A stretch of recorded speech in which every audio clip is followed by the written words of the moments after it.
sur le terrorisme en droit international.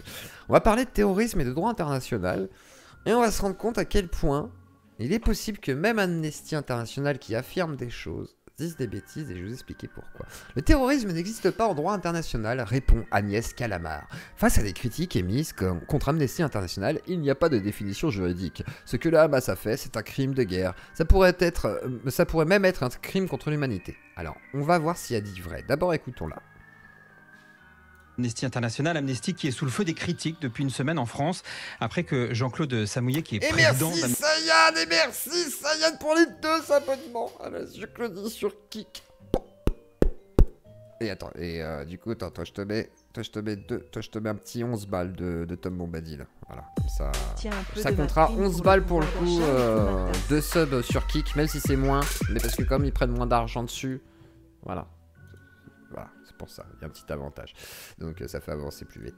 C'est parti, même si c'est un peu illusoire, du coup ça donne l'impression que je suis encore plus riche, alors qu'en fait, il faudra bien que je fasse mes comptes. Putain. Attendez, on reprend. Amnesty France a refusé de qualifier le Hamas d'organisation terroriste. Vous-même, vous parlez d'attaques horribles concernant le 7 octobre. Est-ce que c'est difficile d'appeler un chat un chat? Attends, là tu triches. Attends, mais le terrorisme n'existe pas en droit international. Je trouve que c'est des polémiques, mais d'un ridicule. Absolument ridicule. L'Union européenne, nous sommes une organisation internationale. Nous nous basons sur le droit international. Nous ne nous basons pas sur le droit de la France ou sur le droit européen. En droit international, le terrorisme n'a aucune définition. Alors, je crois qu'elle dit une bêtise. Je vais vous expliquer pourquoi après. Rappelons de plus que depuis que le terrorisme est devenu une guerre que nous menons, des centaines, des milliers de défenseurs des droits humains sont emprisonnés à l'heure actuelle parce que ce sont soi-disant des terroristes. Nous combattons, nous demandons la remise en liberté de journalistes, de défenseurs, d'avocats qui sont accusés de terrorisme à droite à gauche. Le terrorisme n'a aucune valeur juridique, point. C'est un terme politique. Néanmoins, 1400 personnes tuées avec barbarie, ça ne coche pas toutes les cases. Ça ne coche pas toutes les cases du terrorisme. Mais qu'est-ce que ça veut dire? Je vous répète que le terrorisme n'a pas de définition. Elle veut pas, hein. Elle veut pas qu'on dise que c'est du terrorisme. Ah non, hein, ça ferait-elle erreur? On va voir ça. Juridique, il s'agit d'attaques, il s'agit de crimes de guerre. Non, pas du tout. Pas du tout. Ce que Hamas a commis, c'est un crime de guerre. Ça pourrait même être un crime contre l'humanité, et ça, c'est juridique. Vous n'avez pas l'impression de vous réfugier derrière des arguties ça nous permet d'aller à la Cour pénale internationale. Le reste, c'est des élubrications politiques qui n'ont aucune valeur juridique, je le répète. On comprend que vous êtes aussi critiqué parce que dans un autre conflit ukrainien, vous avez renvoyé dos à dos Russes et Ukrainiens. Dans un rapport, vous accusiez l'armée de Kiev de mettre en danger les civils. Là aussi... Certains vous reprochent de faire un peu le monde à l'envers. Mais pas du tout, monsieur, pas du tout. Il faut faire vos enquêtes. Nous avons publié plus de 500 pages sur les exactions commises par les militaires russes. Nous avons dénoncé l'agression russe depuis le départ, depuis le mois de mars. Nous continuons d'ailleurs, nous avons publié un autre rapport cette semaine sur les exactions russes.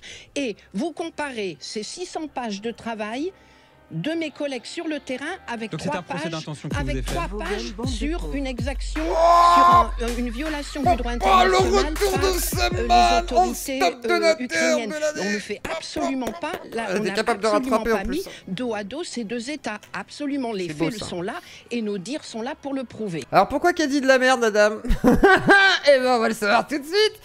Alors...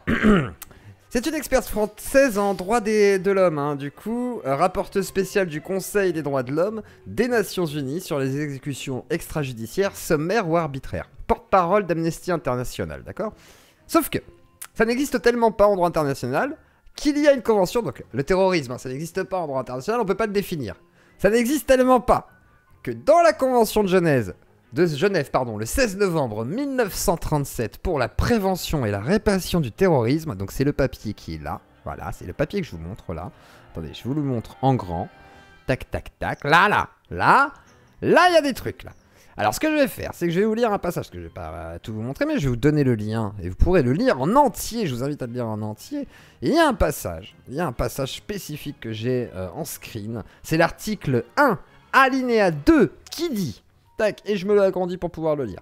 Dans la présente convention, l'expression « acte de terrorisme s'entend des faits criminels dirigés contre un État et dont le but ou la nature est de provoquer la terreur chez des personnalités déterminées, des groupes de personnes ou dans le public. » Alors, oui, même l'une des plus grandes expertes et proche d'Amnesty International, raconte des bêtises sur le droit. C'est juste écrit noir sur blanc. Donc cette intervention vaut son pesant d'or et je vous donne donc le lien pour ça, donc sur le terrorisme. Et l'article de loi qui définit ça grâce à la Convention de Genève, pour quand même ne pas nier ce qui serait un acte terroriste, malgré tout. Et c'est le problème qu'il y a aujourd'hui, c'est qu'effectivement tout le monde joue avec les mots et qu'on ne voudrait pas effectivement qualifier ce qui est qualifiable, hein, du coup, d'un acte de terrorisme. C'est un peu comme certains qui vont dire, ouais, bah, l'antisémitisme, c'est que l'extrême gauche, c'est pas l'extrême droite, c'est pas les blancs, c'est que les arabes. C'est pas vrai. Il y a une extrême droite française qui est là depuis très longtemps. Et on pourrait un jour en parler tout à fait sur l'antisémitisme de l'extrême droite. Et il n'y a pas que l'extrême droite, hein. Il y en a plein hein, des antisémites, mais il y en a aussi à l'extrême droite, comme il y en a effectivement chez les islamistes, etc.